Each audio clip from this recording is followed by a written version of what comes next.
اللہم صلی وسلم دائما ابدا علی حبیبک خیر الخلق کلہم۔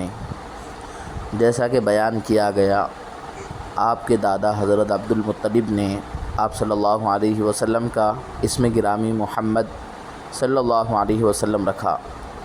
علاوہ ازیں خود نبی کریم صلی اللہ علیہ وسلم نے نبوت سے سرفراز ہونے کے بعد اپنے چند اور اسما بھی یعنی نام بھی ارشاد فرمائے ہیں، جو حسب ذیل ہیں: احمد، الماحی، الحاشر، العاقب، المقفی، نبی الرحمہ، نبی التوبہ، نبی الملحمہ، الفاتح، عبداللہ۔